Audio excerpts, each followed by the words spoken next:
None of that stuff. In other words, it's you violated the unspoken, unprinted rules, and so you're gone. And it's just tough luck. And you can appeal, as they say. I mean, you can write some kind of email and say, well, I appeal this, and they will tell you that they denied the appeal. I mean, simple as Yeah. that. and, because the same person is doing the appeal that kicked you off in the first place. I mean, it really doesn't make any sense at all. But the problem I see here is we've got private corporations, uh, like Google, which owns YouTube or Alphabet or whatever they're calling it this week, and they have huge government contracts, right? Uh, so they're, I mean, and so do the Facebook Meta people, so do, several others. They have all these contracts, I mean, with the government, so they're not going to really do anything that's going to take off the government. They're basically censoring us on behalf of the government, but we have no recourse. I mean, it's Well, I heard that Facebook was got its seed money from the CIA or from the Homeland Security or whatever.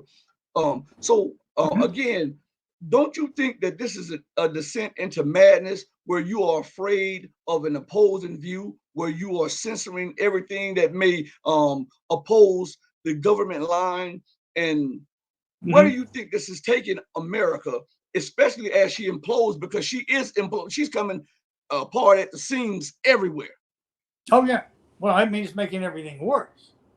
Of course. I mean, that's what they're doing. I mean, they're trying to, kind of protect themselves from the people, really, by not allowing any kind of dissenting opinions. But all that does is make it crystal clear to everybody that the dissenting opinion is probably right. I mean, if it were easily proven wrong, it wouldn't matter. It wouldn't be a big deal. I mean, if you go on there, yeah, you got to pick your thing. But uh, like there's so many things like 9/11. There probably, there have been some videos that contradict the official narrative about 9/11. Some of them are still up. Some of them are not. You know, um, and but there's so many of these narratives, like the Syria thing. There's a narrative about what's really going on in Syria that is completely false.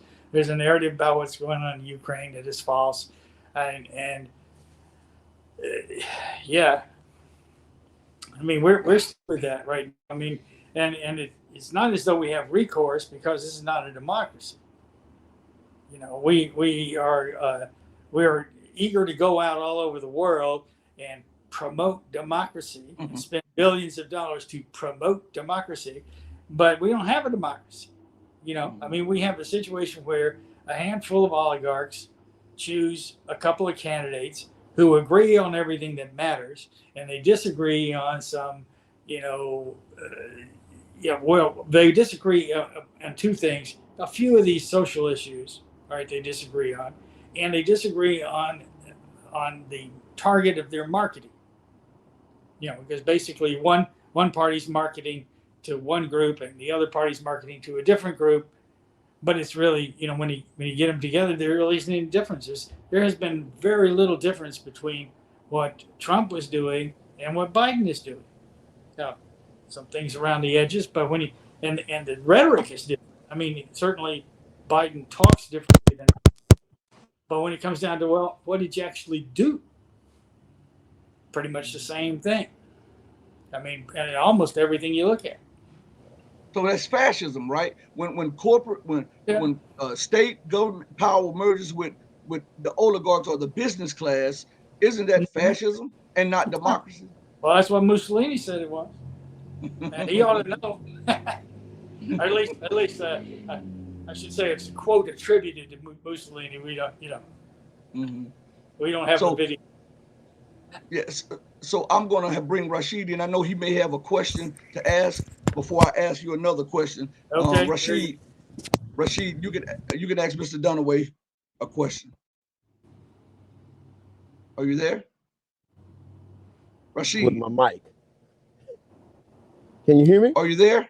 Yeah, we can hear you. We can hear you. Yeah. Here we go again. Every time I come on with you, I start having problems with my computer, and then I got to switch over to the cell phone.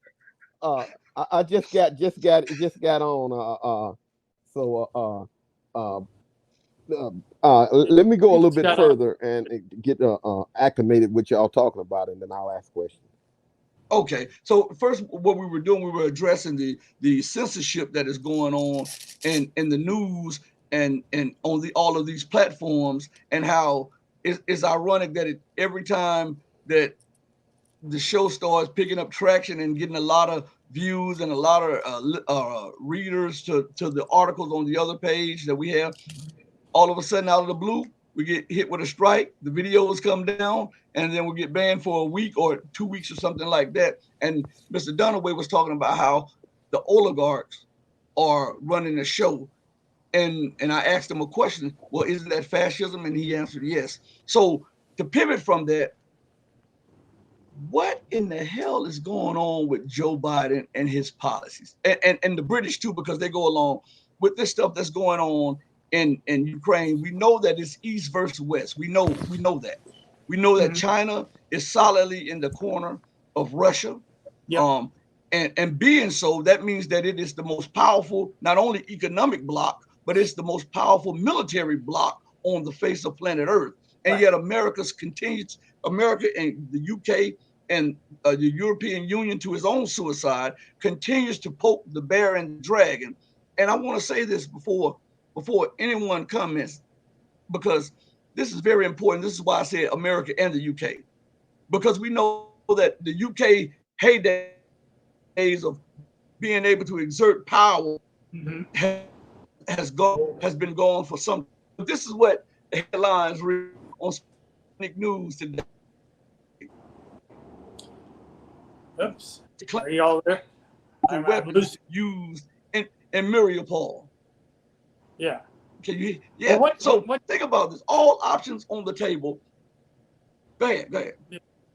Well, you know what I say is like the UK and to a lesser extent France, Germany, the other Western European powers, they got their power through colonialism. You know, through taking over countries around the world, oppressing the people, stripping away all their resources, and leaving the people, you know, completely destitute, and taking everything and, you know, living the good life back in their capitals and wherever. You know, that was the way of the world. And the UK empires were dissolved right after World War II because they spent all their money fighting the Nazis, or theoretically. And, you know, so we've taken over. The U.S. has taken over that whole colonial thing, but instead of actually, you know, taking over the countries themselves, we have a kind of economic colonialism. So we go into countries around the world and we tell them, well, you have to have free trade. Free trade means you take all our stuff, we're going to put all your industries and all of your agriculture out of business because we're going to send cheap stuff over, you know, for your people.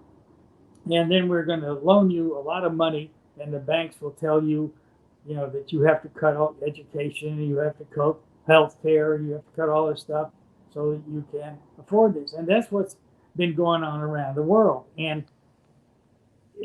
I think we have a point now where the United States doesn't know any other way to be except to be in charge. In other words, you know, and you see this, I think, especially with our State Department, you know, with our foreign policy issue. I mean, everything is, the U.S. has to be in charge of the entire planet. Otherwise, they really don't know what to do. I mean, they're, you know, it's like that's their whole goal, is to be in charge of the whole planet, and Russia is in the way, you know, because they're too powerful. And, you know, as Joe Biden said, he let it slip the other day, you know, you got to get that guy out of power, you know, because what they want to do is split up Russia. And they want to split it into several pieces so they can go in and take all the resources and, you know, make the people miserably poor again. You know, I mean, that's what they want to do. But there's a couple of other objectives I think that we've got going on here. One is that China And if they can separate Russia from China, or they can pretty much destroy Russia's capability, then China, they have at least a shot, they think, of taking over China. But the other part of this is Europe. If you see what's going on with this, the U.S. pushed all the European countries to do these drastic sanctions against Russia. No Russian oil, no Russian gas, no Russian dressing, nothing. And, so you got this stuff, and what we can manage without that, but they can't.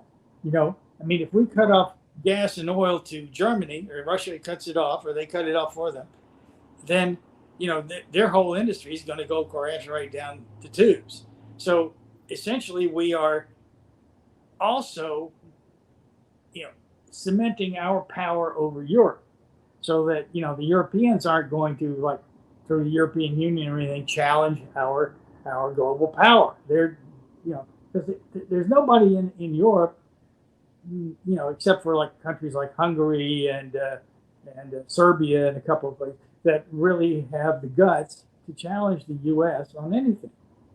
They basically, it's U.S. says jump, and they want to know how high. And that's what we've gotten into right now, because they really are trying to, they're using this whole thing as part of their geopolitical game. That they had to take over Eurasia. It's the same game they've been playing, for many, many years. And they're playing it against China too. That really sets up a situation where we cannot lose. In other words, according to our leadership, according to the oligarchs, we cannot lose this war, because then we will no longer be on top. I mean, if the U.S. does not get its way in Ukraine, and the Russians, gain their objectives in Ukraine, then the U.S. as the global hegemon is dead, is a doorknob. Okay, but on the other hand, for Russia, this is an existential crisis. If they lose, then Russia is pretty much gone.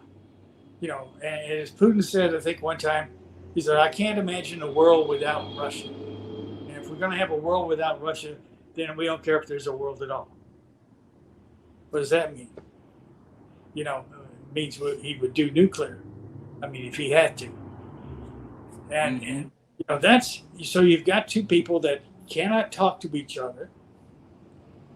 Because the Russians tried to talk to us. They came back and said, like, okay, these are my legitimate, requests, what you need to do to ensure security of my nation. And we didn't even listen. We just,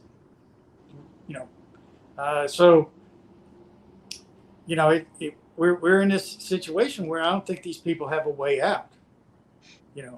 They've gotten themselves so deep in now. How do they get out of this? And they, on that note, and I'll let Rashid respond in a second, but I wanted to read something. This was a rough translation from Russian Foreign Minister Sergei Lavrov. Yeah. And this came from Rosia 2024.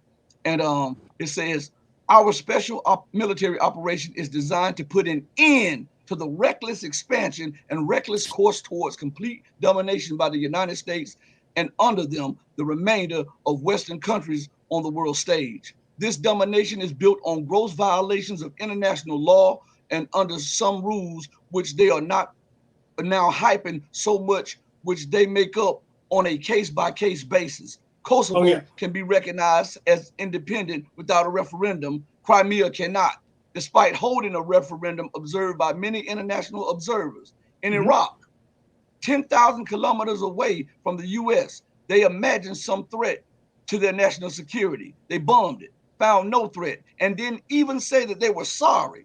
But when right at our border, they grow neo-Nazi ultra radicals, create dozens of biolabs working on bioweapons. As documents prove, we are told we are not allowed to react to those threats. He added, the EU's role has shifted during the Ukraine security crisis. Previously, it didn't act as a military organization. fighting collectively against an invented threat. Lavrov said the change was the result of pressure put on the bloc's members by Washington, Yep. which has pushed it closer to NATO.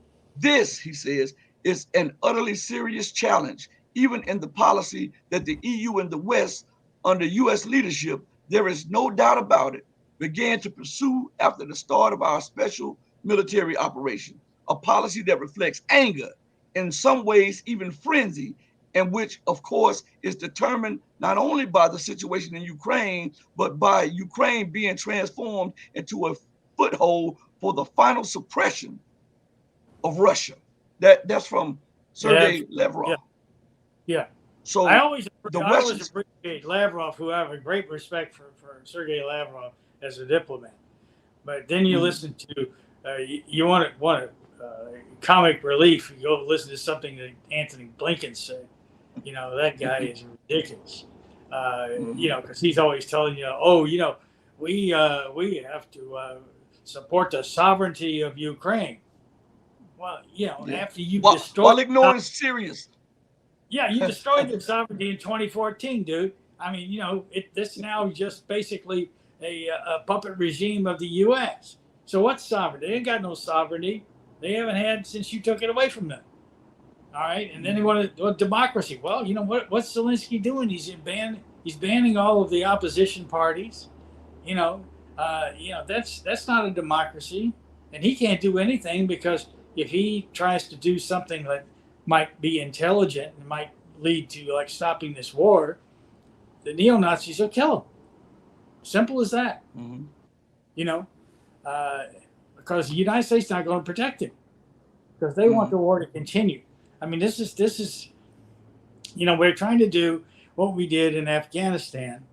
You know, they keep the war going as long as possible, and it's sort of twofold in this case. One is that they want to keep it going basically so that they tie up Russia, you know, and they create a quagmire for the Russians, you know, tie up all of their military things and, you know, have them spending a lot of money, you know, on weapons that are going to get destroyed. But you know, and that's only part of it because look at all these weapons we're sending in there. You know, you just see yesterday there was a big train load of tanks going in. And, you know, we've sent them the Javelin missiles and we sent all this other stuff in there. Billions and billions of dollars worth of weapons. Well, what's going to happen to those weapons when they get into, they cross the Ukraine border? They're toast. You know, the Russians are going to destroy it. Well, then they have to be replaced. Oh, well, we'll have to go to Raytheon and Boeing and General Dynamics, and we'll have to order more stuff. There you are. Now we're getting to the real reasons. You know, but it's all, you know, money and power. Yeah. I wanted to say, Blinken, he is an idiot, and he said something echoing John Kerry's words on the world stage when he says, in the 21st century, civilized democracies don't invade sovereign nations, as if America does not have hundreds of bases around the globe, is illegally occupying Syria, Iraq, and surrounding areas. And then it was something that you said that I wanted to go back to when you were talking about the bogging down of Russia. Well, has America sat and thought about this? Okay, you may have Russia fighting on this end over here, but you are fighting on dozens of ends, and you no longer have the finances, nor the military wherewithal, nor the capabilities to continue on this global escapade of global domination at all costs. You are the largest debtor nation in the history of the world. Your military is strained.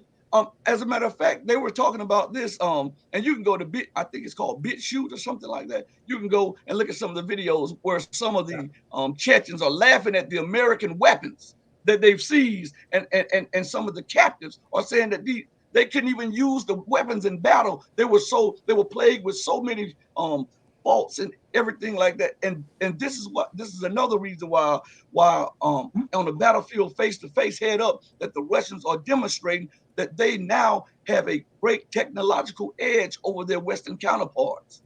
So how can America sanely think that she could bog Russia down with one war or two wars, but she's involved in dozens of wars around the globe, and yet she does not have the finances.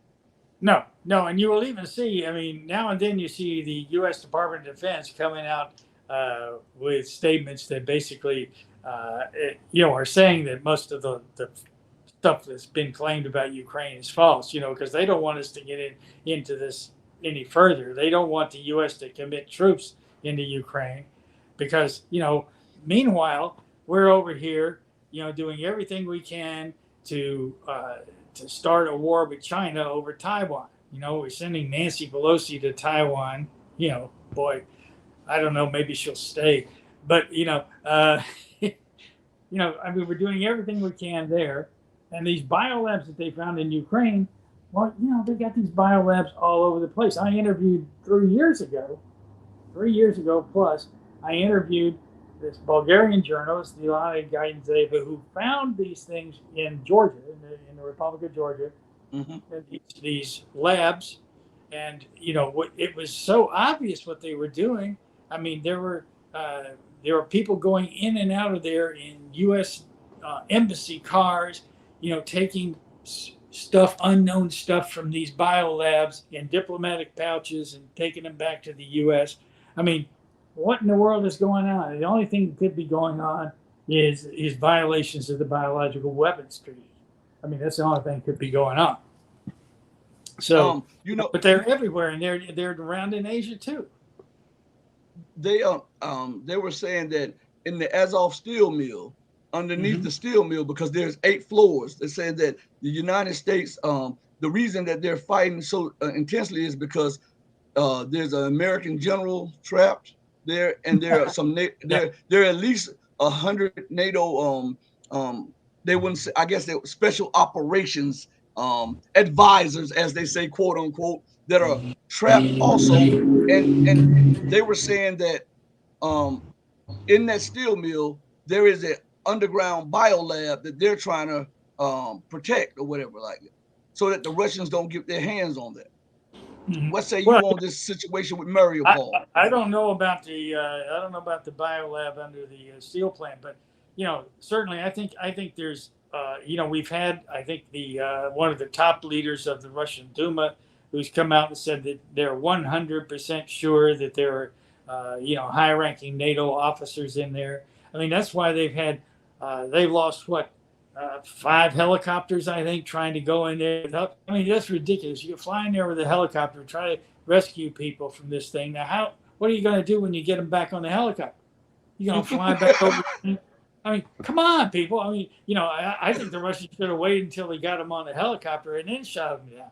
And then we could have gone in and see who was there. But that's and then they threw a cargo ship. They were trying to get them to go off, by sea, which of course that's not going to happen either. I mean, they're stuck now. And if they had any sense, they would just give up, and come out of there. But these are the hardcore Nazis that are in there, and if I were one of those NATO generals, I'd be really scared, not of the Russians. I'd be scared of those Nazi assholes who would kill me. Excuse my French, but they're gonna kill you when you get to the end, and then they'll claim that the Russians did. Yeah, I think one of the major reasons why you have a ramping up of tensions, and I think the threats and the accusations from the West now, and especially the doubling down on censorship from the West, is because they are desperate now, because these are high-ranking U.S., British, French, Polish, and even Austrian officials that are up in there. And for Russia to capture them, that would be a slap in the face, a kick in the behind, and an international embarrassment unlike anything that NATO or the U.S. has suffered, being that all of the NATO nations have claimed that they would in no way have boots on the ground physically, even as the Russians had killed a couple of French intelligence agents and bombed a port that killed some U.S. and British agents also recently in the port of, I cannot pronounce it, but it took place 2 nights ago. Mhm. And they had transferred defense systems and weapons there to the port. And immediately after they unloaded it, Russia sent a volley of missiles over there and destroyed everything. Sure. So with this stuff going on, I believe that the desperation, you can hear the desperation in the talks of the politicians. That is why before we started talking on this, I started reading you the headline of what the UK was saying about all options are on the table. Now I want you to see how redundant and how stupid that statement is when concerning a military power like Russia, the largest nuclear power on the planet. And according to um, uh, all NATO reports, that if a war on the European continent takes place between NATO and Russia, Russia would overrun NATO forces within 24 to 48 hours. So why do you think all of this bragging and this grandstanding and this boasting about, oh, we'll hold you accountable or this and this? It couldn't it be because they're desperate because they could not come to some type of agreement with Russia for so-called routes for them to be safety routes for them to be let loose from being encircled by the Spetsnaz. But no, wait a minute. The Russians actually offered them an out. But the problem is that if the Russians offered them an out, for sure they're going to take pictures and videos of all of these guys and identify who they are and show them coming out of there with their hands up, and going, so they don't want that either. But, you've got all this, I don't know, this is like bullies on the school play yard, who's got to threaten everybody. And, this, I don't know why we never take anything off the damn table, it's a big table. But,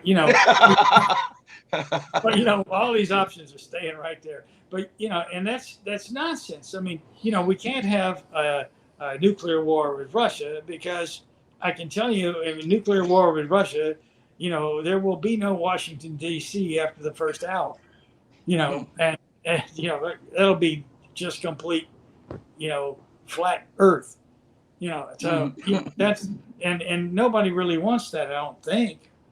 I mean, is that option on the table? You want to destroy the entire planet and everything on it? Is that an option? And that's what yeah, go ahead. I think what it is the Western or America. It's like the king, the old feudal era. I'm king and everybody else is my subject. And whatever anybody else want to do, it don't matter because I'm king. That's right. That's right. Yeah, and they cannot imagine a world, as I was saying earlier, they can't imagine a world where they're not the king. They can't even, that's why you can't have any negotiations. I mean, the United States does not negotiate. What the United States does is say, this is what we want you to do. And if you don't do it, we will sanction you or overthrow your government. Okay? End of story. That's negotiation. Well, now that might work with, the Solomon Islands, let's say, but it's not going to work with Russia or China. They're just going to say, like, stuff it, dude. We're doing whatever we want to do, man. You don't run us. You're not going to. And they don't know how to respond to that. I mean, this thing could have been resolved earlier. And this is what aggravates me. I've got a piece that I'm working on writing right now about this. But, all of this nonsense about we stand with Ukraine, and we got our little flag lapels with the blue and white, yellow flag and all that. Well, if we stood with Ukraine, well, what do the actual Ukrainian people want? They want an end to this war. They would like to not have their homes destroyed and not have the infrastructure of their cities destroyed and not die and have their kids die. I mean, that's what people everywhere want that, okay? But we can't give them that. That's just not something we're willing to discuss, even. Because they're just cannon fodder. Who was it to say we're gonna fight Russia right down to the last Ukrainian? And that's what it's about. I mean, they're just cannon fodder. They're just useful idiots that we are going to let get destroyed because we can't we can't be a man and say, look, hey, you've got a good point, and let's figure out something that we can agree on together, and that will keep people safe and the world at peace. And we can't do that because, like as you say, we are the king. King does not negotiate with nobody. Nobody. That's Right. right. You do as I tell you to do, or else you die. That's it. Yep, that's right. But it's a lot of delusion going on also with the king, because the king no longer has a unlimited amount of funds to fund his escapades. The king no longer has allies to help stretch and maintain the empire. The king is now holding a gun to the head of his very creditors and saying that if you don't do what I say, I'll go to war with you, and then you won't get any of the money that I owe you, even though I need a little bit more money from you to continue funding the empire and my war machine. That is insanity. Well, yeah, and speaking of money, I mean, because this is where I think the flaw in the logic comes. Now that the United States has seized Russia's assets in U.S. banks and Western banks and their gold, just like they seized the assets of Venezuela, and just like they seized the assets of Afghanistan, which is starving millions of people right as we speak, every other nation is looking at this and saying, do I want my money in the United States? Do I want to have these U.S. dollars? Because if I do, they can just take it away from me anytime they feel like it. If they need the money, they'll just grab it. And so that's undermining the confidence that a lot of other countries will have in the dollar. And then you've got, with the Russians selling gas, you have to have rubles to buy anything from Russia now. The reason for that is or yuan. Yeah. Well, got none of that either. But yeah, I mean, they're going to be able to trade with China and Iran and some of the other nations that are part of the Eurasian bloc. But, as far as traveling, the West with the, what are they calling them? The nations that are fighting them, basically, is that you're going to have rubles. So which means that if you want rubles, you got to go to the Bank of Russia, put your money, your euros or your dollars or whatever it is, into the bank in Russia, and they'll hold on to them and give you rubles. Mm-hmm. If you want that money back, you have to beg them to give you your money back instead of going the other way around. It makes you think the Grand Vizier or whoever for the king, could not he have thought that this would be the result of seizing everybody's money? That everybody would want to get off of your money? Well, you would think. Yeah, you would think that, wouldn't you? But that we don't. Again, it's the same thing with economics as it is with foreign policy. We are the king. We run the show. There's nobody else. We don't have to be concerned about what other people may think, because if they don't, think the way we want them to think, we'll just whack them. I mean, that's how it works. And that's what they know. I want to comment on something that you said a few minutes ago, and when you were talking about how America seized the assets of Russia. Well, I was talking to some people who are in the know about the situation, and they said that America did not seize Russia's gold. Most of Russia's gold is in Russia, and that the little bit of the gold that they were talking about was seizing was in nations that were friendly to Russia, and but they did not seize them. The nations refused to seize the gold. Now they did seize the $300 billion and money from Russia, but what nobody reported about is that right after this was done, Vladimir Putin, he had a meeting with his foreign minister, his security council, and economists, and they did a study on how much investment Europe and America has in Russia, and the study came back saying that there was between $300 and $650 billion. in Russia from US investment and from European investment. And with Mhm. one swipe of the pen, Russia got his money back, because now for any of that money to be transferred out of Russia, it must first be approved to have a presidential approval. And Sure. so that I thought that was a magnificent or brilliant move on the chessboard Oh by yeah. Vladimir Putin. And he uttered not a word about it. And I also wanted to say that this didn't come out of just out of the blue. Russia had been preparing for these events for years because they knew that this was going to happen. And I believe that America thought that she had the initiative by doing what she did. But I think that Russia set America up after talking with China, because remember, Russia did not make these moves until after the meeting with China. Yeah. And after they agreed upon these moves, Russia moved on it, and knowing full well that there would be sanctions and there would be other things. But America, being arrogant and haughty and high-minded and drunk on imperial hubris, she didn't think things through, and she wielded her stick, as she always does, of sanctions, and it has undermined dollar supremacy and euro supremacy. So I think that was another brilliant move by Oh yeah. President Absolutely. Xi Jinping and Vladimir Putin. So I Yeah. think Russia helped that by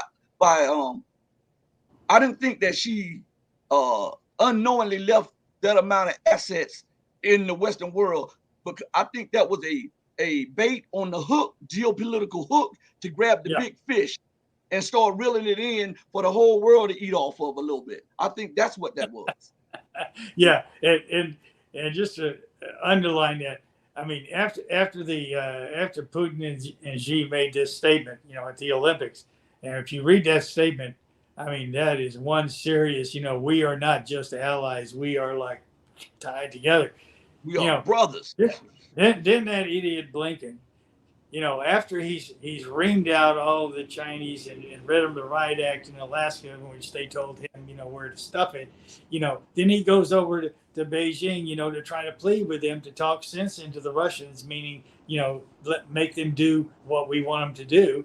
And of course, the Chinese, laughing, that's ridiculous. I mean, but, for him to even think that was a move worth the plane trip. I mean, that's ridiculous. I mean, he should have known better than that, you know. But none of these people that we have. I mean, um, and I've said this to some friends of mine who are more in the policy field, is like if you were a president, whether you're Joe Biden or Donald Trump or whoever we get next, you know, if you wanted to have an intelligent Secretary of State, and State Department officials who really understood, how to do real diplomacy and had respect for other nations, you wouldn't be able to find them.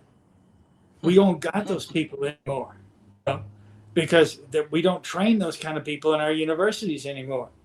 I mean, we train them in we're the king. That's what we train them in, and we train them into we run the world's economy. We run everything, and so you again, there's very few people, you can count them on fingers of one hand, who have any kind of real clue. I mean, talking academics and foreign policy think tank people who know what's really going on in the world, who are willing to be honest about where we are in our situation. That we just don't have them. We've systematically eliminated, and now we're And out. think about this, how with the all of the crises that are brewing within America's own borders, she Mhm. yet finds time to try to dictate what other countries should do and when they should do it and how they should do it. Of And course. she doesn't realize that she's alienating the very people who are funding her budget deficits. So Mhm. that, to me, I call it crackhead politics. When the crackhead, you know, Yeah. when the crackhead uh, needs a fix and goes to the dealer and says, "I need something," then the dealer says, "Listen, I've been giving you this and giving you this, but if you don't pay me, I can't keep giving it to you." Then the crackhead pulls the gun out, thinking short term, not long term. "Give me this or I'm gonna shoot you." Well, if you shoot me, where are you gonna get your fix from? So Yeah. I think that is the mindset um, of the the leaders of America, and I think it's pervasive in America. I don't think it's just in the rulership. I think this is a pervasive atmosphere across America, because if you sit and you talk to people, they buy into the narrative of America's exceptionalism, and America should be able to do this. Speaking of that, I was watching a program a few nights ago, and it had Scott Ritter on there. And I've been watching a lot of his things, and he's been going in depth on a lot of things. But Scott Ritter said something that really didn't sit well with me, and I love his analysis of the geopolitical situations and stuff. So as he was talking, and I made a comment about it, but they didn't address the comment in the chat room. They didn't address it.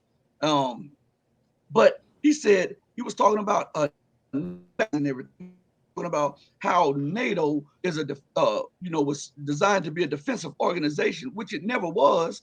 No. That's just propaganda. And he was talking about how what NATO and America should do is should leave Ukraine alone and build a new European security architecture, right? For America and NATO, and from time to time, if need be, go into Africa and come out of Africa, which didn't sit well with me, because if you look at the geopolitical landscape thing, Africa is not trying to invade Europe. The only reason the Africans are flooding the European borders is because the NATO is bombing the countries in Africa to smithereens, leaving no institutions whatsoever of governance. So the people are trying to get out of there to make it somewhere where there's still some institutions. And you're not seeing Asians any of the Asian nations trying to flood Europe, and you're not seeing the South or the Central American nations trying to invade Europe or America, or you're not seeing the Caribbean nations are doing it. So looking at that, we could say that NATO is a terrorist and a racist organization that is bent on European rule. Of course. Yeah. And a couple of things. I mean, first of all, you think about actually Putin back in, many years ago, back when he was really first got, become the president, they were talking about expanding NATO, and he said, well, we'll join, Russia. I mean, you want to have a comprehensive European security thing. Well, you got to have Russia, because most of Europe is Russia. When you look at the map, and most of the resources of Europe are in Russia. Okay. They've got, they're the breadbasket. They've got all the minerals and everything else. So we'll join. Oh no. They didn't want that. Because that's not their game. Their game is not defending Europe. Their game is attacking Russia. That was the whole point of the thing. And there's a good article I was just reading this morning. Asa Winstanley, who writes for the Electronic Intifada, and he's got an article out on his Substack about the NATO and the Gladio operation. From right after the Second World War, they got all these Nazi leaders, and instead of putting them on trial, they secretly, got them funded, and they helped train the NATO people, and they trained terrorists all through Europe. And their game was not, they said it was to be able to counter the Soviet Union if they invaded. Well, no, the whole purpose of this was to destroy all of the left-wing organizations in Europe, all of the communist parties, all of the true socialist parties. They didn't want them anywhere near you, because they didn't want that, to be an option. I mean, that's what we keep having here, is we close off the options to other people.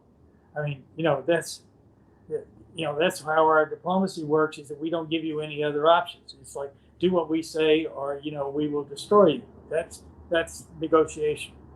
The same thing we've got in our political system. I mean, we only get two options, and both of them suck almost every single time. I mean, because and when it comes to things like imperialism, when it comes to things like the capitalism, global capitalism, and who's really running the country. You can't like drive a wedge between them. They're the same thing. Even when we elect supposedly progressive people into the They're Congress, really not progressive. no, they're not progressive at all.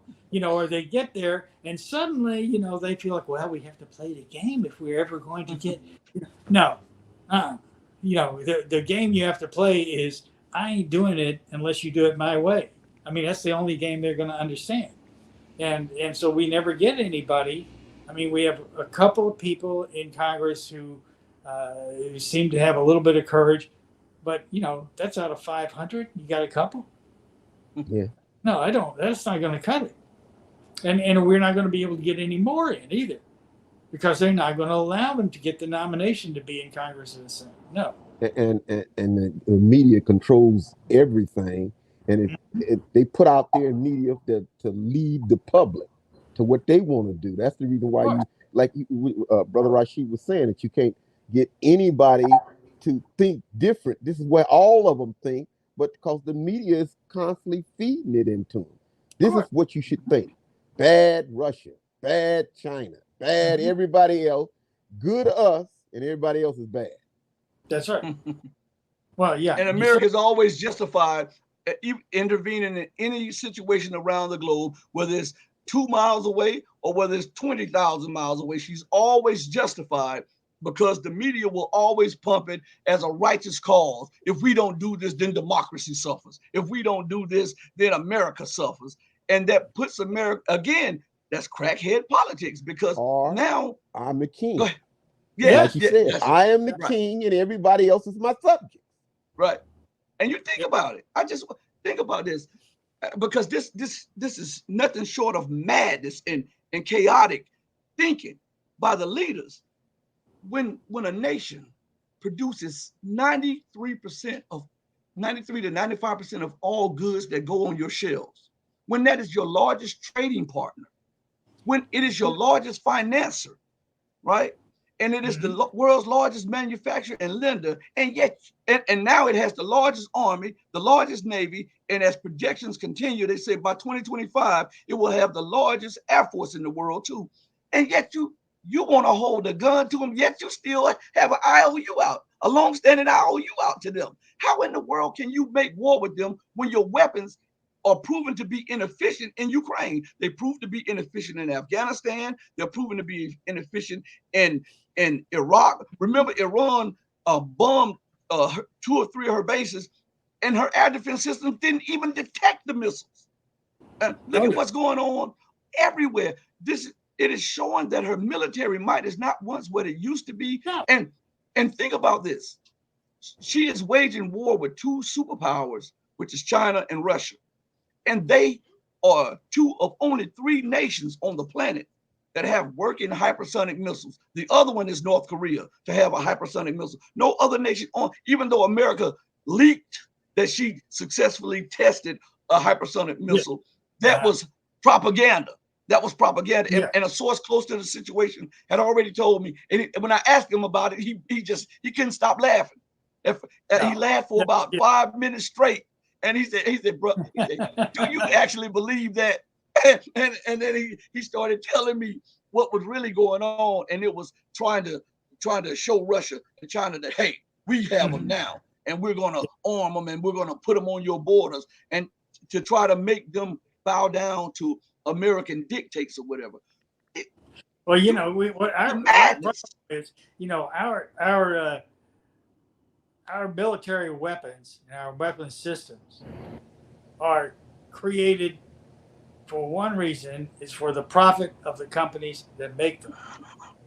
Those companies run the government. Those companies, run the procurement office in the Department of Defense. Now in Russia, it's the other way around. The government tells them what they want and they get it done. They get it done quickly and they get it done right. Otherwise they don't get any more contracts. I mean, that's they got the thing set up right. That's why they can build these things and have them operational. I mean, by the time this non-existent fluke test, hypersonic, whatever it is actually gets built, well, first of all, it'll cost several $1 trillion, and a lot of people make money on it.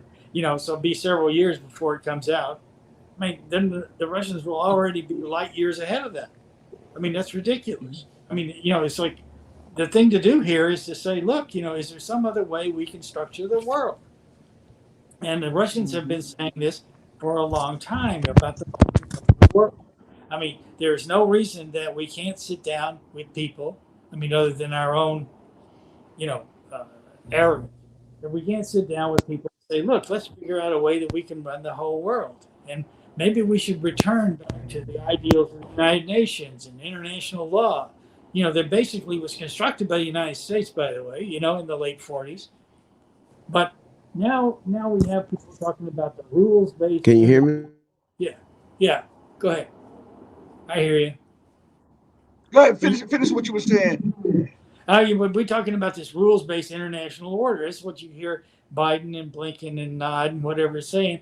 It basically is, we make the rules and we won't tell you what they are, and you follow orders. I mean, that's it. That's the rules-based international order. But there is an international order that was established, but it would require that the U.S. Be treated equally with every other nation, and that every other nation would have the same. She can't do that. No, and we can't do that. No, we can't do it. We don't have that capability. So we're the late professor Dennis Etler. He was on my show several times, but I got the last interview of anybody that from him, and we were talking about this so-called rules-based order, and he was telling me that, and he agreed that it was inherently racist to the core, and that America and Europe, in this rules-based order, they want to dominate every aspect of all life on the planet. With a mindset like that, you cannot negotiate fair terms with a berserker nation, because they act like berserker nations. That's what they act like. Thumping their chest. I'm going to do this, and might means right. And if you don't follow what I say, don't follow my example. Follow what I say. Do as I say, not as I do, and then everything will work out. Oh yeah, no, you're right. It's entirely racist. I mean, if anybody wants to know it's racist, just look at all of the weeping and moaning and love we have toward the Ukrainian people, and how we're distressed that they're they're suffering and dying, and we should be. But were we ever distressed about the Yemeni people? No. We were distressed about the Afghan people, the Libyan people? No. The Somali people? No. I mean, we don't care about them. The Haitian people are suffering a hell of a lot right now. And we don't care about them. That's just not, and why is that? What characteristic? I mean, we don't have to be, it doesn't require like rocket science to figure this one out, but that's really what it's. Speaking on that, the European Union and these border nations to Ukraine said that they would put up guidelines for non-Ukrainians, and don't expect non-Ukrainians fleeing the war situations to get the same treatment as Ukrainians. And I wonder why, when all of this fuss was made up about, oh, they look like us and they're blue-eyed, all in the media, and I was like, these people they're not even trying to hide it anymore. No, because and a lot of the people that might be coming across into the European countries from Ukraine, that area, are Roma people, gypsies, whatever you're called. They're not, the Europeans don't like those people, because they're not the same, ethnic, they're not the pure Aryans or whatever, and certainly there's a big difference between how they're treating the Ukrainian refugees and how they treated the people coming over from Libya, who are coming from places like Mali, where, we're destroying Mali, theoretically to fight terrorists, but, we created the terrorists in the first place. I mean, but, we pretty well destroyed the African countries, and we continue to destroy them. I mean, I'm reading a book right now, a very interesting book on Africa, and she goes through that period, right after the period where the nations of Africa were beginning to get their independence. And she talks about people like Kwame Nkrumah and Patrice Lumumba, and she talks about how the CIA basically, assassinated these people, and how they were working right from the beginning, from even before the independence was gained. They were infiltrating there to make sure that everything stayed the same. That the European nations were going to still be able to loot all of the resources, and that there was no chance that these people would get a proper economy or education.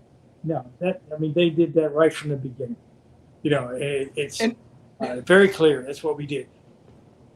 And they're doing it right now, because if you look at the geopolitical situation right now, notice there was no ISIS or no such thing as Boko Haram until American troops went in there. And what's crazy about it is the timelines. People don't pay attention to timelines.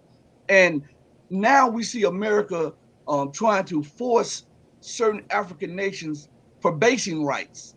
And it just so happened that these African nations that they're trying to colonize through basing rights are trade partners, big trade partners, or they have big investments from China, which and now Russia is also preparing to invest in those African nations, and America wants bases right in those countries, claiming for peace and stability. How is that for peace and stability when we have a track record of everywhere you go, there's chaos, destruction, death, weeping, moaning, everything? How does the media and how does the people of America square that up? Because remember that the government, first of all, they don't know about media. But remember, we don't know. The government is a reflection of the people, and even though the people may not know about, if they keep putting these people in there, they're going to reap the whirlwind of the policies of the people that they have in office. Yeah, that's true. But who else are they going to get? I mean, what alternatives do you and I have as voters? I mean, this is part of the problem, that, if we think we can run the country by every 4 years, we go into a booth and we vote for these pre-selected candidates, and we call it a democracy. No. I mean, that's not how it works. But you look at the nations that actually have democracies. What do? They elect Hugo Chavez, or they elect, the Sandinista government in Nicaragua. They elect, they elect basically socialist people. Because the thing is, if you're in any country in the world, what do you want to do? You want to make your country better. You want to make the life better for your people. But that's not on the agenda. The U.S. or, for that matter, any of the other European colonial powers, they don't want that. Because what you're going to do, Go ahead. I think he was frozen a little bit. I think he was frozen. Yeah, but there he is. Yeah. Go ahead, Rashid. What were you saying? I guess he didn't hear us. Go ahead. Charles. I mean, it's the problem is that what we do is we go into a country and we find the oligarchs. We find the corrupt, people who have made money off their fellow countrymen, and we pay them off. We create a pseudo democracy, that's really run by these comprador elites, we call them, and because the whole idea is, we get the resources, you get, the short end of the stick, you and your people, and that's how it works, and we're not. So when these guys come in and say, well, we're going to take the profits of our national oil company, and we're going to use them to build housing for people, or to provide healthcare clinics so our people are not dying, so young, and we're going to create schools for our children, so they can. No, that's not what we want. And so, but China goes in and they with another attitude, they say, well, look, what do you need in this country? We want to trade with you. We want you to be a market for our goods, and we would like to buy, your goods. And what do we need to help with that? Oh, you need a high-speed rail link? Okay, we'll build you a high-speed rail link. You need, a factory to make aluminum or something. Fine, we'll do that for you.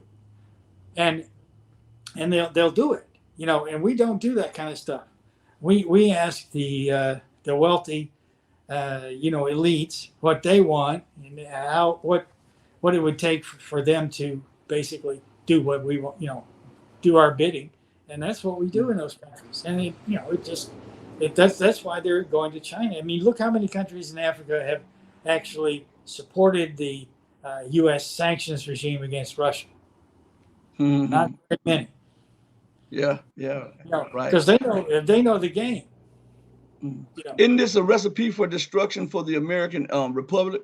Because the more you alienate people, the more you throw out sanctions, the more you weaken your dollar, and the more you weaken your military and political position. Because the dollar, being the world's reserve currency, is not only the life's blood for the American Republic to run deficit after deficit and export inflation to other nations, but it is also the life's blood of the military-industrial complex. And if it is knocked off its perch as the world reserve currency, America would implode and she would have to bring her troops back from all of those bases and all of those stations around the world. Well, yeah, it's true. And the other thing is, we don't have really. I mean, wealth can be created in a country, but in order to create wealth, you've got to have some kind of capability, manufacturing capability. Well, we sent all that to China because our government made it, from a tax perspective, cheaper for companies to make their stuff in China, to export to the factories to China and Mexico and whatever, than it would be to keep them here. Well, that was a government choice.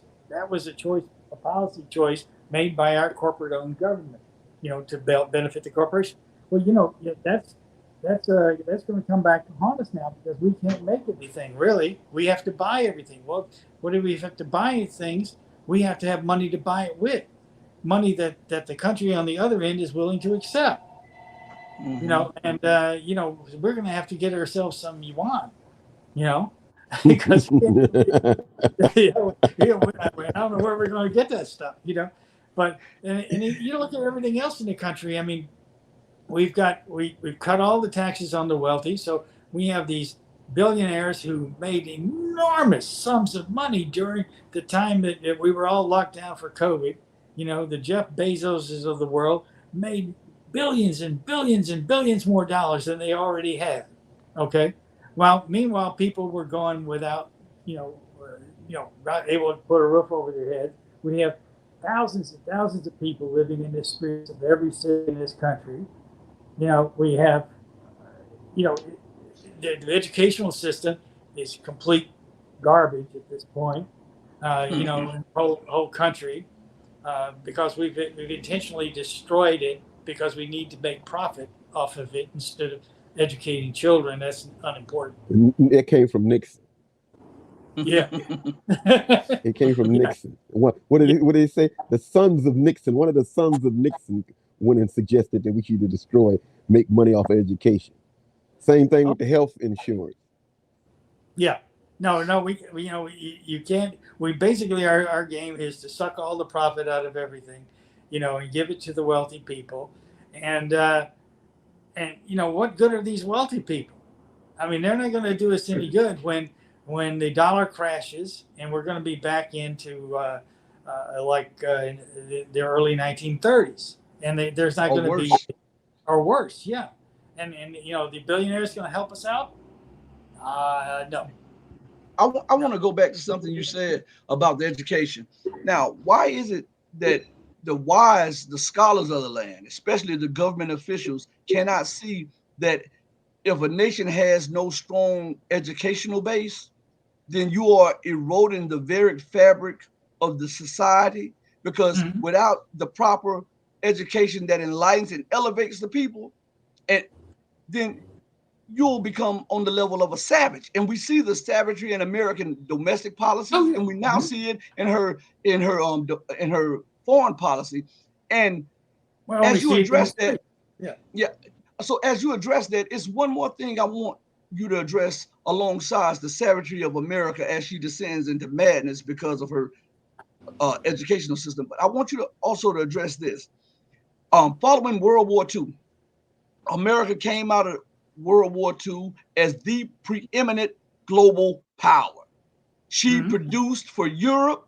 She produced for the world.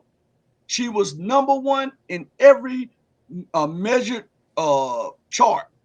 Now, how can she wage war with a country that manufactures everything for the globe, especially military equipment, and even manufactures the essential master boards to your fighter planes and your missiles, and you also owe that person? How can you make war with that person when you have no manufacturing base anymore? No. How can you wage a successful war with that? Well, you're not going to wage a successful war. I mean, you might wage a war because, being the king, you have to be in charge. I mean, but you're not going. That doesn't mean you're going to win. That's a different story altogether. But you get back to this education thing. I mean, it's a good example. You know who gets a great education in this country? Who really, learns, what it's all about, and learns how to be in charge of things. It's the sons and daughters of the wealthy, because they can afford to go to your Harvards and your Yales and your Stanfords and whatever. Okay. Because they still, and they've gone to these high schools. I saw this YouTube video the other day. Some of these high schools in this country, it costs $60,000-$70,000 a year to send your kid to this high school. I mean, oh yeah, it's great and everything, but look at what's happening in the public school system. They've basically given up. And because we want to bring competition. We want to bring competition. Because it'll make things better. Well, what we want to do is take the tax money from the property taxes of the people and hand it over to these wealthy individuals so that they can, create some kind of bogus school, and rake in the profits. I mean, that's really what it's about. And we don't care whether the children get educated. In fact, I think in this country they don't want educated children. Because I was talking with one of my children's friend of a different school system. He said that they gave them a month off for spring break. I never heard anything like what? A month off. Yeah.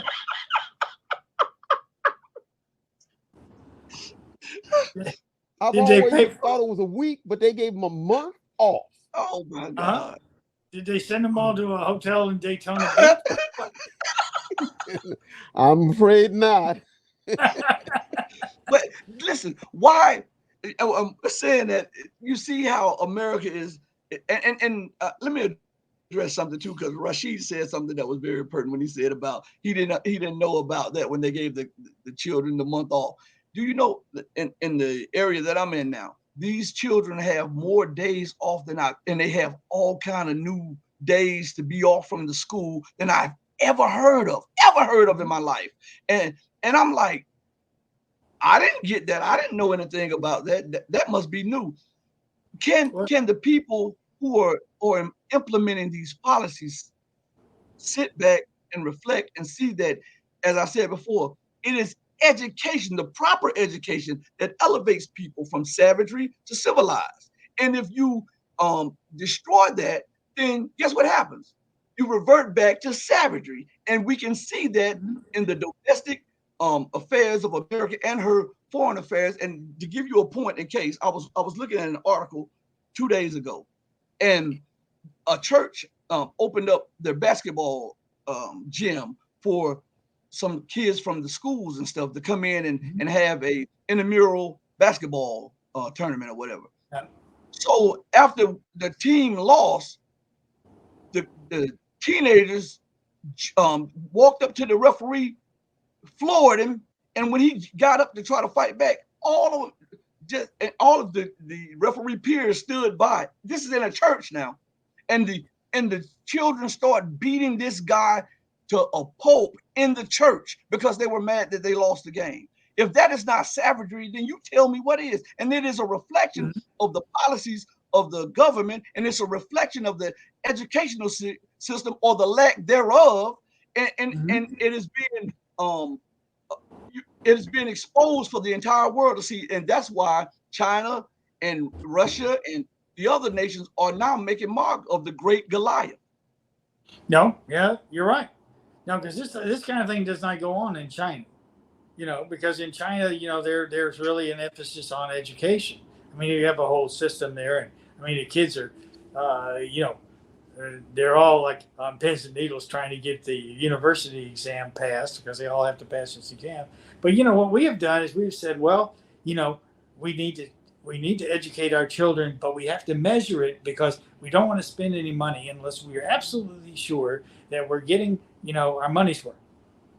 Especially on anything that's government run. So what we're going to do is we're going to have tests every year for these kids. Well, what's going to happen in the school? They're teaching the test. That's all they're teaching is how to pass the test. Because if they don't pass the test, or enough of them don't pass the test, we take money away from the school. Okay, or we fire the principals and some of the teachers and stuff.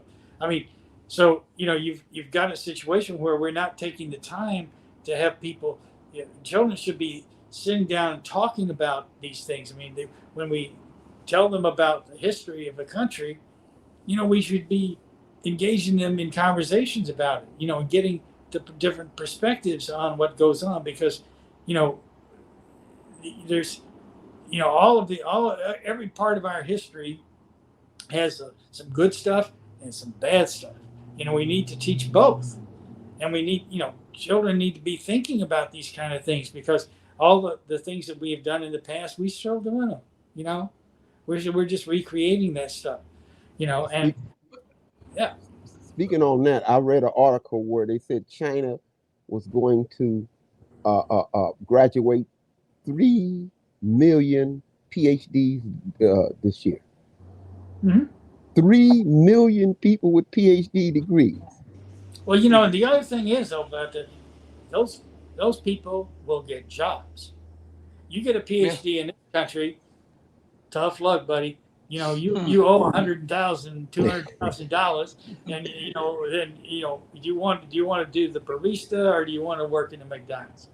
I mean, because that's really what it is. I mean, because we got no jobs for PhDs in this country, especially. But the system, but the American, it goes back to something I want us to lay at the base of this conversation that we're talking about America's educational system and its demise. There's no more critical thinking that is taught. It is just accept this and go about it. And go about your business. There's no time and no place for critical thinking anymore.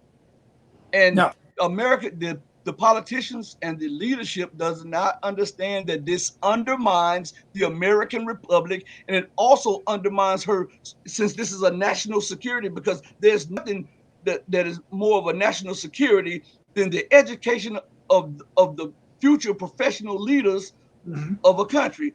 And to take away one of the main things for governance means that you are undermining the republic as itself. Because if look at as you said earlier, you said Blinken and the total class of politicians don't know how to negotiate. They have a one-way mind. That is because there's no critical thinking. Well, but think about this. If you began to teach critical thinking, and we began to graduate young men and women who were able to think critically, they might think critically about their politicians and realize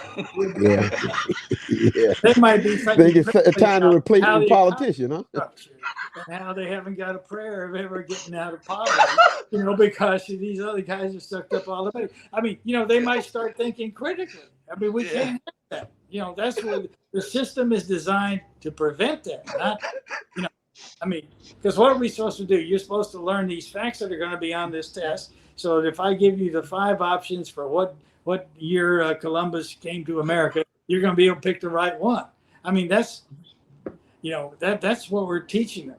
I mean, we're not teaching them, we don't want to teach critical thinking. Now, if you want to do critical thinking, go to Harvard,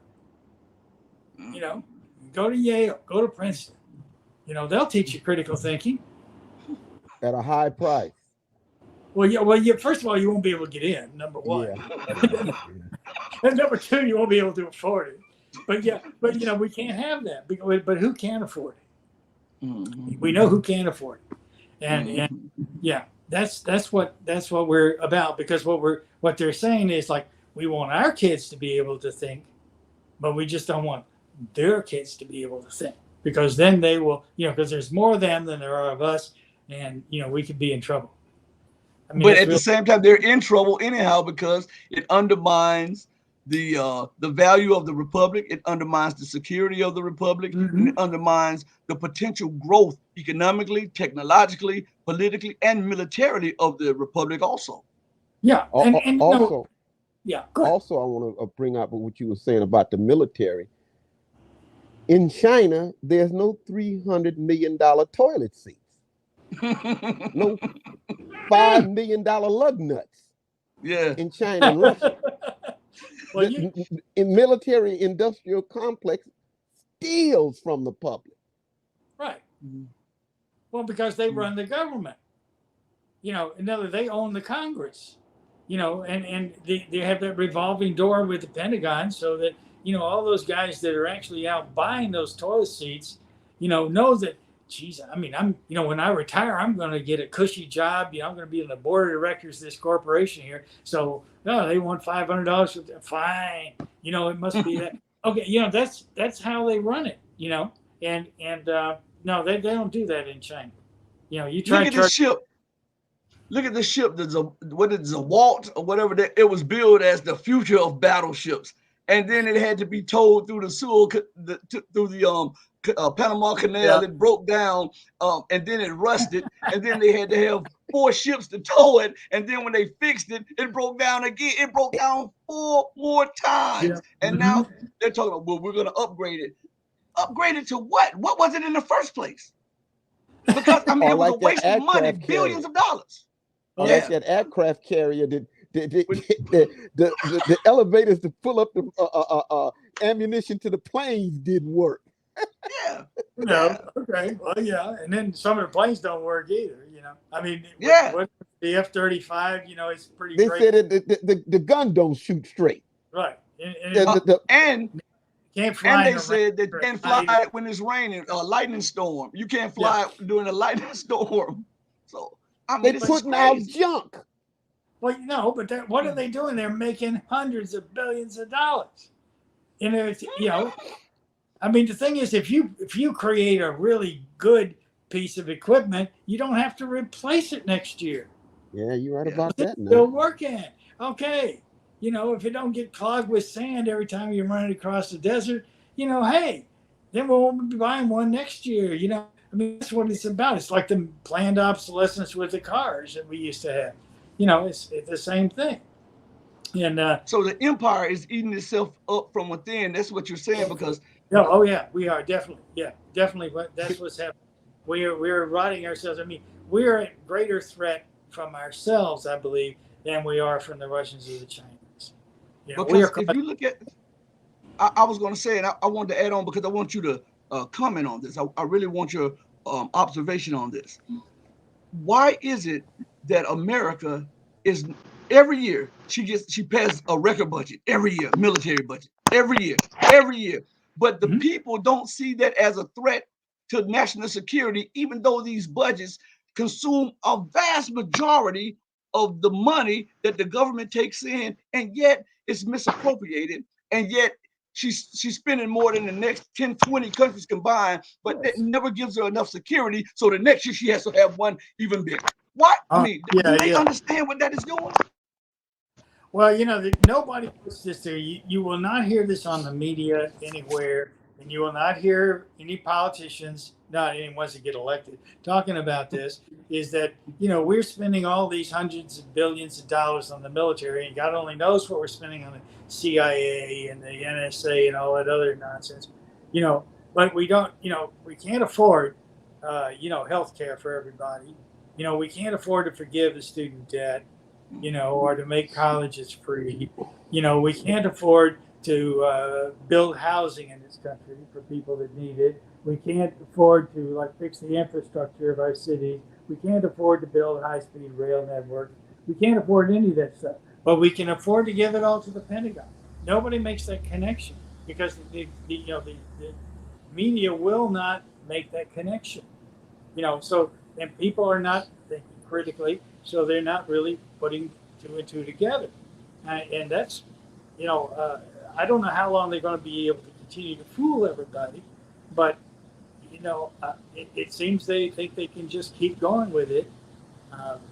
But it's ridiculous. I mean, how is it that you are spending more money after you cut taxes on the wealthy by billions of dollars, and now you're spending billions of dollars more? Well, how are you able to do that? Well, one reason is that you were able to borrow that money, and because of the petrodollar and the investment that other countries have to make in buying treasury bills, that's how we managed to float that stuff. And that's going to come to an end. That's going to come to a pretty rapid end, I think. And then, somebody's going to have to pay the piper. But, we're really, we're stuck. What about, think about this, the people that they label dictators, Muammar Gaddafi, he had free education, free health care. If you got married, you got your house there or apartment there. The government would send you, if you had your choice of either going to college in the country or around the world, and the government would send you stipends to pay for it. If you got married, you got a $50,000 thing from the government. Right. You got a share in the oil wealth. All of this stuff from him. But he's a tyrant. He's a dictator, according to the U.S. And then we go over to Hugo Chavez, the late, great Hugo Chavez, and how Hugo Chavez demanded that the people who supported him get an education. So he built multiple schools, and illiteracy went from the vast majority of the population to a literacy rate of upwards of 90-some%, just like in Libya under Muammar Gaddafi. And from that, he instituted all kind of programs to help the people get a leg up. And his predecessor, who they call a dictator and illegitimate president, who is Maduro, has produced 5 million homes in the last few years for the low income people, and has made available food banks all around the country, and has made education free for them and government assistance, even under all of the sanctions that the U.S. and the Western world brought on. How is it that the so-called dictators of the world think more of their nation and their people than the so-called liberal democracies of the world? Well, one of the things we have to do is we need to redefine democracy, okay? Because, I think one of the best definitions was Lincoln's definition of the people, by the people, for the people. Because, and it's that for the people, then we completely have lost sight of it. Because you look at the nations, what nation has raised more people out of extreme poverty than any other nation in the world? China. Okay. China did. Okay. Yeah, but they're authoritarian. No, they're not a democracy. They're authoritarian.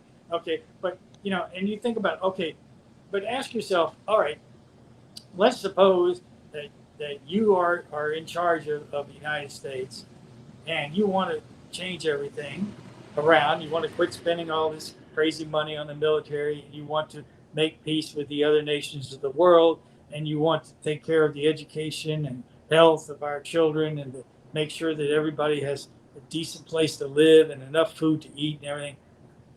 Right? Well, how would you accomplish that? I can tell you one thing: you will not accomplish that through the democracy that we have in the United States. You will not get any of that through the Congress that we have currently. You will not get any backing from that from either of the two political parties that we have in this country, and we don't have any others. It will not be possible for you, in a democratic fashion, as we call it, to actually do for the people what the people want to have done, and the people need to have done. you can't do it. I mean, if you were the dictator, you could do it. Okay. Yeah, and that's why I say it's like and when you look at the Chinese system, in actuality, there is democracy, but it's democracy down at a very low level. It's democracy within the party down at a low level, because at the community level, they elect the people, and if the people aren't doing a good job, they kick them out. And these people have to be trained.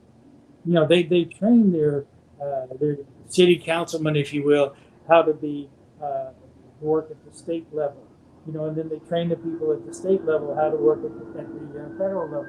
I mean, because they're really trying to build a cadre of people who actually know how to do their jobs and have the welfare of the entire country at heart.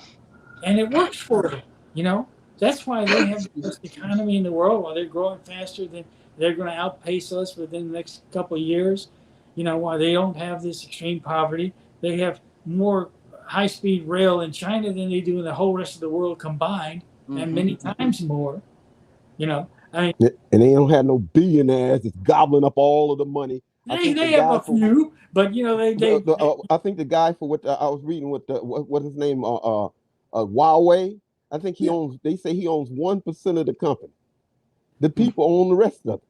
Well, yeah. The thing is that it's fine to have your billionaires and your corporations, as long as the government of the people is in charge of them. And again, in other words, like when that, what's it called, Evergrande or whatever it was, the real estate company, they got all out of hand, was cheating people, whatever. The government just stepped in and said, "You're done. And you're stopping here." And like this would never happen in the United States. We don't have, we would never tell, Exxon or whatever. And there's another good, you want to talk about climate change. Everybody talks about, well, you got to do something about climate change. And the IPCC's just come out with this report, the things we need to do if we are going to combat climate change. Well, I can tell you right now, there is no, private corporation, in the fossil fuel industry that is going to voluntarily stop producing their own product. Okay, it ain't gonna happen. You want to cut down fossil fuel use, nationalize all those companies, and then order them what to do. But we can't. We'd never get that in this country. We can't do that. So I think we're we keep. I've said for years. I mean, we are looking at one of three scenarios, and it bounces between the three scenarios. We're gonna end up in a nuclear war and blow the whole damn place up. We're gonna have an economic collapse that is gonna, like you said before, is gonna be worse than the Great Depression, and everything is gonna come crashing down. And then that'll do it. But if neither one of those happen, we're going to have an ecological disaster, because we aren't doing anything about that. All we do is they go and have a meeting somewhere, and they talk about how much they deeply are concerned about how we must do this. They don't ever accomplish anything. They don't accomplish anything. So no progress is being made toward that. We're going to end up with one of those three disasters, but what we are going to end up is being, king of the world. Mm-hmm.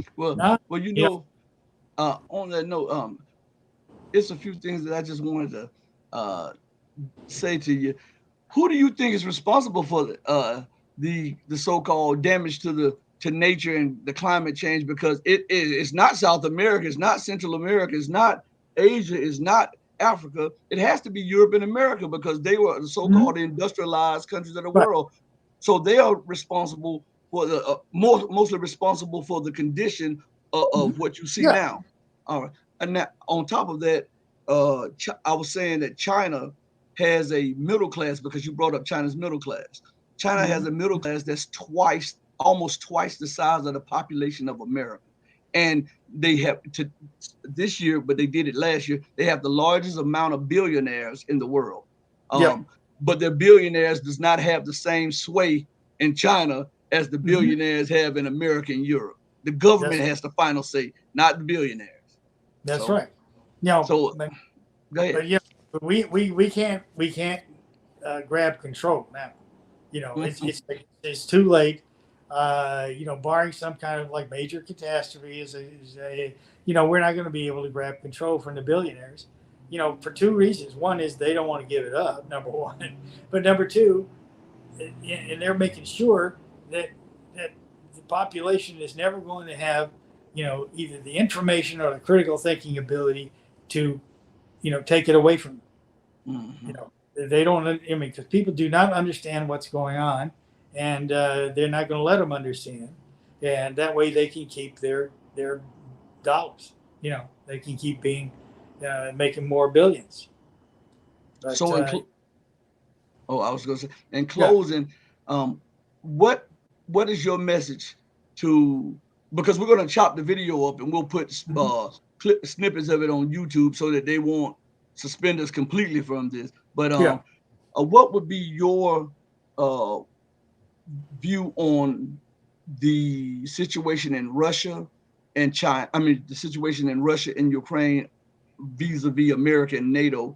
And what do you think is coming to America in the next few years, as pundits say, that an economic collapse, the likes of which we've never seen before, is going to take place? Give me your thoughts on those. Yeah, well, first of all, I think you mentioned Scott Ritter earlier. As Scott Ritter is saying, you know, Russia is winning in Ukraine. I mean, what we get, you know, the source of information that we have about Ukraine from the mainstream media is the Ukrainian government.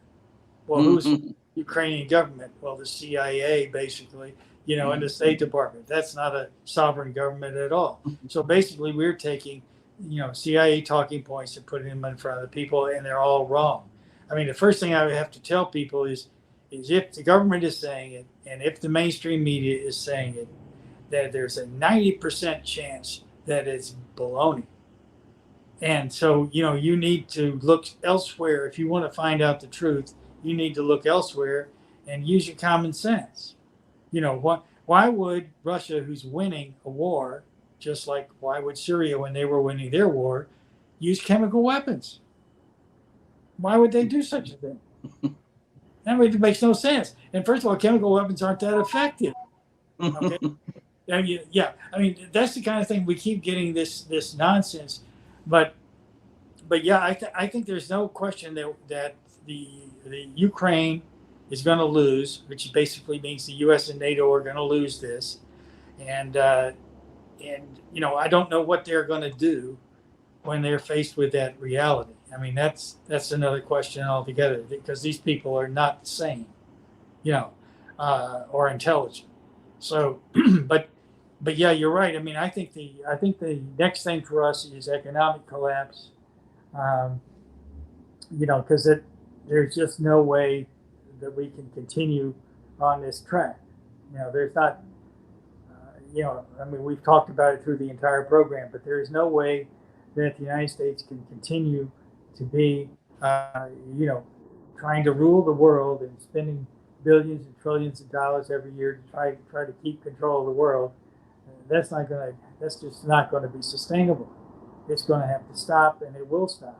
You know, because Russia and China now are more or less taking over in terms of the world economy, and we can't cope with that. You know, we don't have a mechanism to cope with it. So, yeah, I think we're going down. I mean, I wish. I mean, I wish there were enough intelligent people in this country and the leadership of this country to say, look, you know, we can't sustain this, so we're going to wind down and, wind down the thing and say, okay, we're not going to be the king anymore, but we want to be at least one of the dukes. You know, you know, once you're the king, you can't see that you can't see yourself being anything but the king. That's right. But that's why it's not going to happen. But I mean, I wish there's something like that, because you can do that. I mean, there's no reason that we can do that except that we're too arrogant to do it. You know, so we're gonna wait around until things crash around us. You know, and I think that right now the economic collapse is probably the most likely.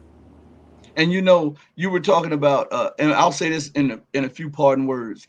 You were talking about how the media has it that Ukraine is winning and that Russia is losing. And I wanted to know how can you even square this up? Within the first 3 days or 4 days of the operation, Russia had seized more land than the size of the United Kingdom combined. Mm-hmm. I- Well, they so- also destroyed the capability of the Ukrainian Air Force and Navy within the first couple of days. I mean, there basically was no more Ukrainian Air Force or Ukrainian Navy Right. after the first couple of days, and all we have left are these. They basically, it's conscripts and Nazis. And the conscripts are told, you fight, or we will shoot you in the back. And that's what we've got going right now. And I mean, they're doing everything they can to try to make us believe that the Ukrainians are winning, and if we only send them a few more tanks or a few more missiles or a few more something, then it'll be good. They'll win. Nah. You listen to the mainstream media that the Ukrainian army in any minute is gonna go to Moscow and hang Putin on a light pole. And Scott Ritter said something to this sort, and I'm gonna paraphrase it. He said that this military operation that the Russians are conducting in Ukraine will be talked about for years to come, and it would be studied by foreign militaries as a basis for how they are supposed to conduct warfare. Yeah. So unlike what go ahead, say what you say. Yeah, but what we're doing, I mean, what the mainstream media is doing, which our government is telling, I mean, they're not independently thinking these things. I mean, they're being told. But is that Russia should be doing what we did in Iraq. But Russia is not doing that. They're not bombing the hell out of the cities over there like we bombed Fallujah. Why do you think that steel plant in Mariupol still standing? Mm-hmm. I mean, they could destroy that in an hour if they wanted to. They could blow the thing up and kill everybody inside. That would be a no-brainer. Okay, but they don't want to. Why? Because they don't want to destroy Ukraine. They want Ukraine to be, a self-sufficient country again. And if you destroy that steel mill, that's people's livelihood. That's the way they make their money in that part of Ukraine. They don't want to destroy that. And that's what they're doing. And, they have a strategy here, but it's a totally different strategy than the United States Army uses, because we use the king arrogant strategy, which is, we're just going to come in and blow shit up, and that's it. We're going to blow it. We'll blow up your power plant, and we'll blow up your dams and your water supply and everything. We just blow everything up, okay? And then then we'll have peace. And then everything else, all the deaths are collateral damage. And you could not possibly think that we purposely targeted civilians, even though they knew civilians were in that area. How many wedding parties have we blown up now? so we just blew up another one in Yemen, as a matter of fact. That's right. Yeah. And we have operations going on in Somalia right now. So it's crazy. But on that note, I'd like to thank you both. All right. My co-host and our guest, and I got to get you back on here. I'll contact you later, and I got to get you back on here because we got to do this again. We got to do this, especially. We'll go into depth this time on Pakistan, the situation with Iran, and so we can do that in a few days or something like that, and we can talk on the Pakistan situation because it's very So I got to go out this way. If I don't, my mom, she'll slap me. She'll come to my house and slap me. So I got to say it. Okay. I love you, mama.